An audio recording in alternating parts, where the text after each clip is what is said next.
Hello everyone. So in our previous video we saw about the evolution of a state, कैसे state create हुआ था और कैसे kingship evolve हुआ था. And in this video we are going to discuss some of the modern ideas that shaped our constitution. So starting from the preamble, we have certain ideas which are very important and which are foundation of a modern state or modern democracy.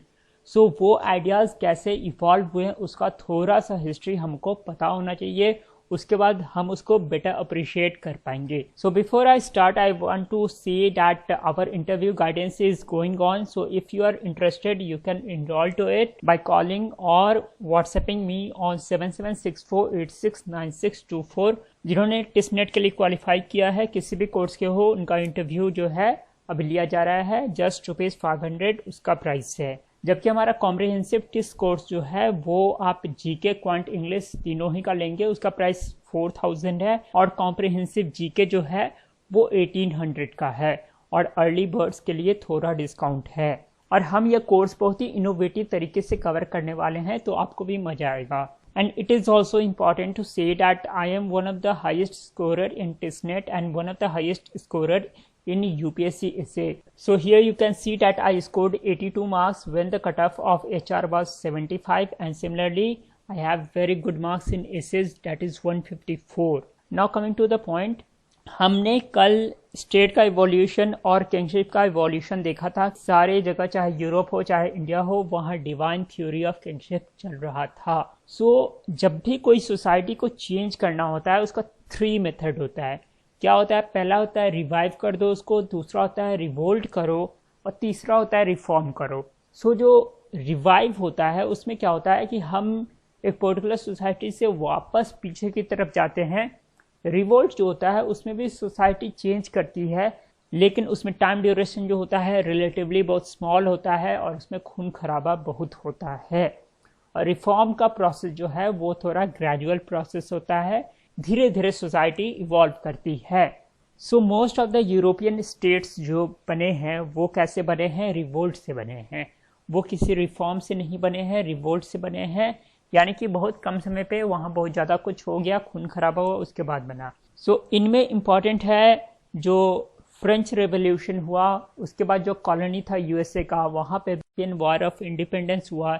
These two are very much important because a lot of modern ideas emanated from those two revolts. So it is very easy to revolt and destroy something, but it is difficult to create something until you have a solid foundation of ideas. So basically French Revolution से पहले France में monarchy थी और divine theory of Kings से वो अपना power को legitimise करते थे. सो इसको चैलेंज किया गया और चैलेंज किया गया. उसके बाद क्या हुआ? रेवोल्यूशन हुआ और बहुत ही वायलेंट रेवोल्यूशन हुआ. जो राजा या रानी थे दोनों को डिकैपिटेट कर दिया गया, यानी कि उनकी मृत्यु कर दी गई. और भी बहुत सारे एरिस्टोक्रेट जो फैमिलीज थे उनको भी मार दिया गया. बहुत खून खराबा हुआ. उसके बाद कुछ दिन तक रेन ऑफ टेरर चला, क्योंकि हमने ओल्ड सिस्टम को तो वाइप आउट कर दिया था, लेकिन उसके जगह नया क्या आएगा ये हम ज़्यादा क्लियर नहीं थे, इसलिए थोड़ा टाइम लगा. लेकिन फिर भी कम टाइम लगा because the ideas of philosophers already there, जिस आइडियाज़ को हम यूज़ कर सकते थे और एक मॉडर्न स्टेट या मॉडर्न सोसाइटी बना सकते थे. The French revolution which started in 1789 destroyed the edifice of old regime. In the chaos and anarchy that followed, many ideas were experimented. Some of those ideas created the foundation of modern states. और जब divine theory of kingship चला गया तो जो loyalty था वो किसी monarch को अब नहीं रहा. पहले की जो सेना होती थी या लोग होते थे उसका लॉयलिटी किस पे लाई करता था? मोनार्क पे, यानी कि जो राजा होता था उसके लिए. जो सेना थी वो किसके लिए लड़ती थी? राजा के लिए लड़ती थी. But now the loyalty will move to territory और स्टेट. सो यहाँ एक तरह से हम बोल सकते हैं इमरजेंस ऑफ नेशन हो रहा है, जहाँ लॉयलिटी जो है शिफ्ट कर रहा है from a monarch to territory. Territory people sharing common history, culture and language. यहाँ पे नेशनलिज्म का जन्म हो रहा है. सो ये जो नया फाउंडेशन बना सोसाइटी का, उसके पीछे कुछ फिलोसोफर्स थे जिन्होंने अपने आइडियाज़ दिए थे और उनका कंट्रीब्यूशन बहुत ज़्यादा इम्पॉर्टेंट है. इसमें 3 फिलोसोफर्स बहुत ज़्यादा इंपॉर्टेंट है। पहला है रूसो, दूसरा है वोल्टायर एंड तीसरा है मोंटेस्क्यू। रूसो ने बोला था अपने बुक में द सोशल कॉन्ट्रैक्ट में कि स्टेट ऑफ नेचर में जो था हर एक इंडिविजुअल इंडिपेंडेंट था, वो जो चाहता वो करता, लेकिन वो जब सोसाइटी में आके रहता है तो वो अपना लिबर्टी जो होता है उसको कंस्ट्रेन करता है for common good of the society. लेकिन साथ ही साथ वो एक कॉन्ट्रैक्ट में जाता है किसके साथ, जो भी स्टेट को कंट्रोल करते हैं, जैसे कि एक मोनार्क हो गया, उसके साथ वो कॉन्ट्रैक्ट में जाता है कि he will work for the welfare of society. अगर मोनार्क वेलफेयर ऑफ सोसाइटी पे वर्क नहीं करे तो वो सोशल कॉन्ट्रैक्ट एंड हो जाता है, and in that case the people can revolt against that monarch and again have a new social contract. और यही आइडिया जो है वो फ्रेंच रेवोल्यूशन का कारण बना था। The social contract argued against the idea that monarchs were divinely empowered to legislate. Rousseau asserted that only the people who are sovereign have that all-powerful right. यानी कि यहाँ पे people को sovereign बता रहा है। इसी से एक आइडिया इमेनेट होगा जिसको बोलते हैं पॉपुलर सॉवरेनिटी, और ये हर एक मॉडर्न डेमोक्रेटिक कॉन्स्टिट्यूशन में रिफ्लेक्ट होता है। सेकेंड जो इम्पॉर्टेंट थिंकर थे उस समय के वो थे वोल्टायर। इनको जाना जाता है known for his advocacy of freedom of speech, freedom of religion and separation of church from state. So पहले का यूरोप जो था उसमें चर्च और स्टेट में बहुत ही कोलैबोरेशन था, तो उसको हटाने के लिए ये इम्पॉर्टेंट था कि स्टेट अलग फंक्शन करे, उसमें कोई चर्च का इंटरफेरेंस नहीं हो और चर्च में स्टेट का ज़्यादा इंटरफेरेंस नहीं हो। सो यहीं से आइडिया इमेनेट होता है सेकुलरिज्म का। सो इनका जो आइडिया है पहला फ्रीडम ऑफ स्पीच का, वो हमारे फंडामेंटल राइट्स के आर्टिकल 19 में रिफ्लेक्ट होता है। दूसरा है फ्रीडम ऑफ रिलीजन जो आर्टिकल 26 में रिफ्लेक्ट होता है। Then separation of church and state यानी सेकुलरिज्म जो है वो हमारे प्रेम्बल में रिफ्लेक्ट होता है। Then we have Montesquieu, he is the principal source of theory of separation of power which is implemented in many constitution throughout the world. और दो इम्पॉर्टेंट कॉन्स्टिट्यूशन जहाँ पे सेपरेशन ऑफ पावर दिया गया है अच्छे से और उसको बार बार हाईलाइट करते हैं, कंपेयर करते हैं, वो है यूएसए का सेपरेशन ऑफ पावर और इंडिया का separation of power. So 3 branches हैं, पहला है लेजिस्लेचर, दूसरा है एग्जीक्यूटिव और तीसरा है जुडिशियरी। अब देखते हैं फ्रेंच रेवोल्यूशन जब हुआ तो कौन कौन से आइडियाज आए थे। सो अब बहुत ही ब्रीफली देखेंगे कि फ्रेंच रेवोल्यूशन से हमें कौन कौन से आइडियाज मिले हैं। So many of its ideas are considered fundamental principles of liberal democracy, यानी कि आज जहाँ जहाँ भी लिबरल डेमोक्रेसी है वहाँ पे ये आइडियाज पाए जाते हैं।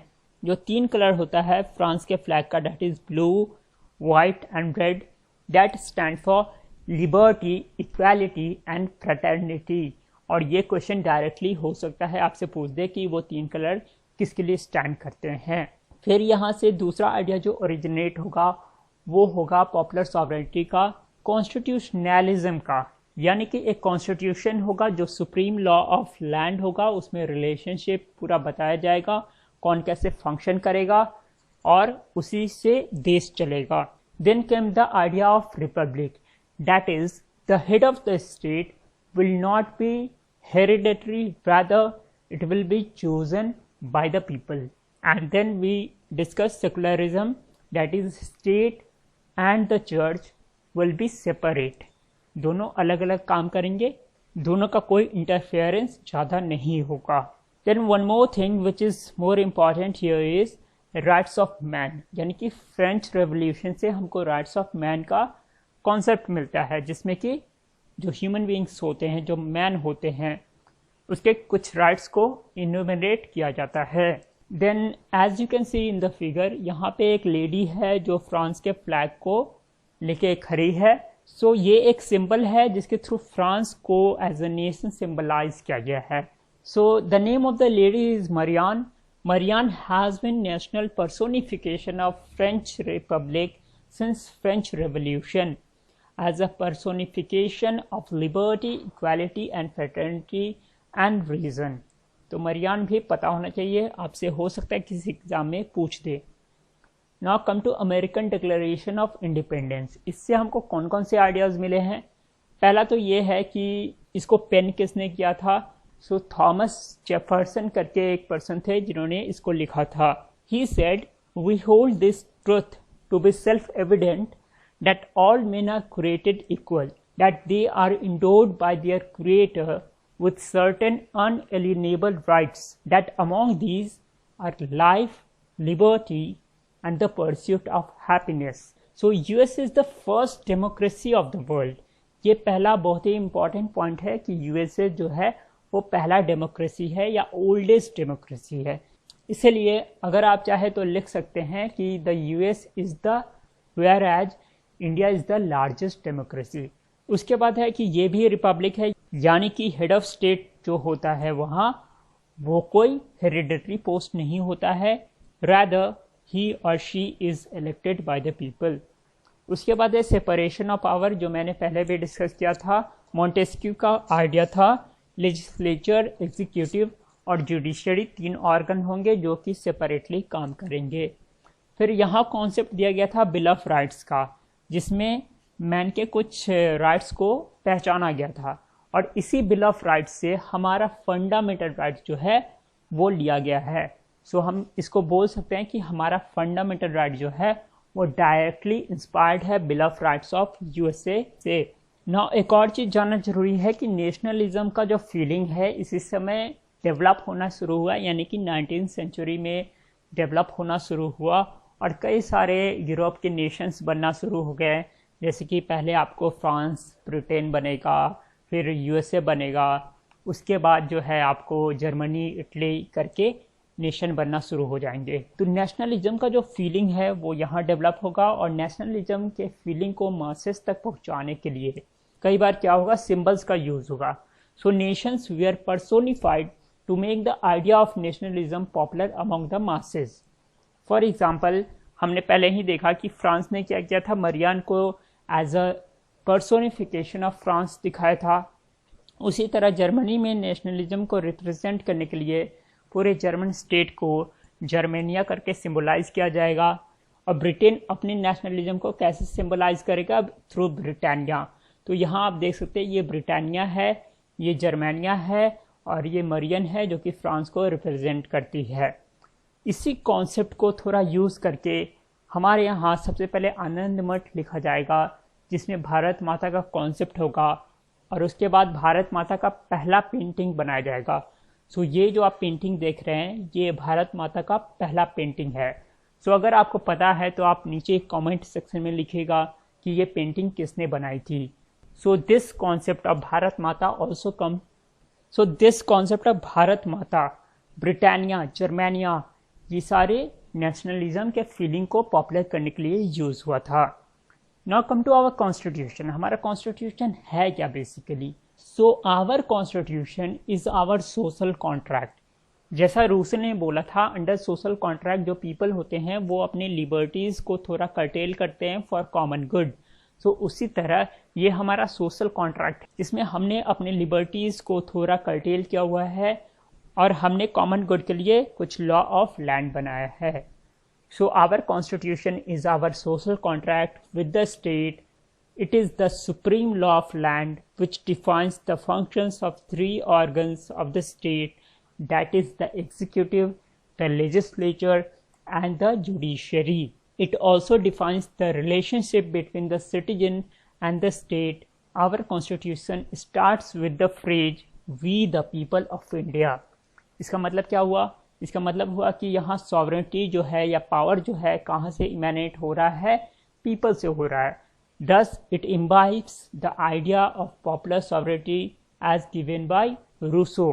It is secular state and grants its citizen fundamental right of freedom of speech, expression and freedom of choice of religion, जो कि दिया गया था वोल्टायर द्वारा।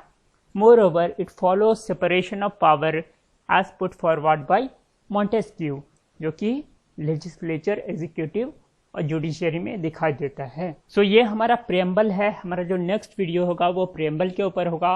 यहाँ आप देख सकते हैं हमने जो भी आइडियाज़ डिस्कस किए हैं वो लिखा हुआ है। We the people of India having solemnly resolve to constitute India into a sovereign, socialist, secular, democratic republic and to secure to all its citizens justice, 3 तरह का, social, economic and political, liberty, 5 तरह का, liberty of thought expression, belief, faith and worship, equality, 2 तरह का, equality of status and of opportunity, and to promote among them all fraternity, assuring the dignity of individual and the unity and integrity of nation. So ये बहुत ज़्यादा important है, इसको जितनी बार पढ़िएगा उतना अच्छा है। इसको आप एसेज में यूज़ कर सकते हैं, इससे डायरेक्ट क्वेश्चंस आ सकता है, इसीलिए आपको कम से कम इतना याद होना चाहिए। उसके बाद कुछ और इन्फॉर्मेशन ये देता है, in our constituent assembly this 26th day of November 1949 do hereby adopt, enact and give to ourselves this constitution. So कई बार क्या होता है, क्वेश्चन आता है कि हमने अपने कॉन्स्टिट्यूशन को कब अडॉप्ट किया था या कब इनैक्ट किया था, तो उसका आंसर क्या होगा, 26th day of November 1949। सो हमने देखा था पॉपुलर सॉवरेनिटी का आइडिया यहाँ दिख रहा है हमको, उसके बाद सेकुलरिज्म का आइडिया दिख रहा है, डेमोक्रेसी का आइडिया दिख रहा है, रिपब्लिक का दिख रहा है, जस्टिस, लिबर्टी, इक्वालिटी, फ्रेटर्निटी दिख रहा है। यहाँ पे 2 चीज़ आप बोल सकते हो जो मैंने डिस्कस नहीं किया है, वो है सोशलिज्म और जस्टिस। सो उन दोनों के बारे में हम अगले वीडियो में बात करेंगे और अगले वीडियो में हम अपने प्रेम्बल को बहुत अच्छे से समझेंगे। So this was all for today. Thank you, thanks for watching.